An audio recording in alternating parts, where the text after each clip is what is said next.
بسم اللہ الرحمن الرحیم۔ بعض اوقات یوں ہوتا ہے کہ ہم سونا ایک خاص مقدار میں خرید کے اسے بیٹی کے جہیز کے لیے رکھ دیتے ہیں کہ یہ جہیز میں اس کو تحفے کے طور پہ دیا جائے گا۔ یہ جو سونا ہے عرف عام میں، چونکہ شریعت کے اندر عرف کا اعتبار ہوتا ہے، اور ہمارے معاشرے میں جب بھی کسی بیٹی کے لیے سونا خریدا جاتا ہے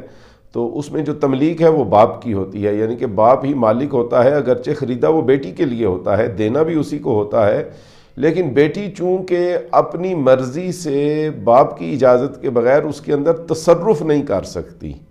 تو لہٰذا اس سونے کے اوپر زکوٰۃ دینا باپ کے اوپر لازم ہے۔ اسے زکوٰۃ سے مستثنیٰ قرار نہیں دیا جا سکتا۔ اگر وہ حد نصاب تک پہنچ جاتا ہے، یعنی کہ 7.5 تولے تک پہنچ جاتا ہے، تو اس پورے سونے کے اوپر زکوٰۃ واجب ہے۔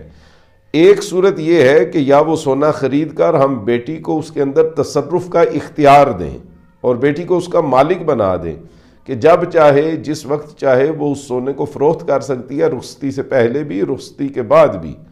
تو پھر تو اس کے اوپر زکوٰۃ جو ہے وہ بیٹی نے دینی ہے، باپ ادا نہیں کرے گا۔ لیکن اگر ایسا نہیں کیا گیا تو اس سونے کی زکوٰۃ جس کے قبضہ و اختیار کے اندر، جس کے تصرف کے اندر وہ سونا ہے، اس کے اوپر اس کی زکوٰۃ دینا لازم ہے اور واجب ہے۔ اور اگر ہم یہ سوچتے ہیں کہ رخصتی کے بعد بیٹی کو تصرف کا اختیار ہوگا، وہ جیسے چاہے اس کو استعمال کرے، خریدے یا اس کو بیچ دے یا اس سے کوئی اور چیز بنا لے یا اس کو دے کر کوئی اور چیز حاصل کر لے، اگر ہمارے ذہن کے اندر یہ ہے کہ رخصتی کے بعد اسے یہ اختیار دیں گے، پھر رخصتی تک اس کی زکوٰۃ باپ کے اوپر واجب ہے، رخصتی کے بعد بیٹی کے اوپر اس کی زکوٰۃ واجب ہوگی۔ حضرات کوئی سوال پوچھنا چاہیں وہ کمنٹس کے اندر اپنے سوالات بھی دے سکتے ہیں، کسی خاص موضوع کے اوپر کچھ سننا چاہتے ہیں تو وہ اپنا موضوع بھی بتا سکتے ہیں۔ چینل کا نام ہے سید عطاء اللہ شاہ بخاری آفیشل۔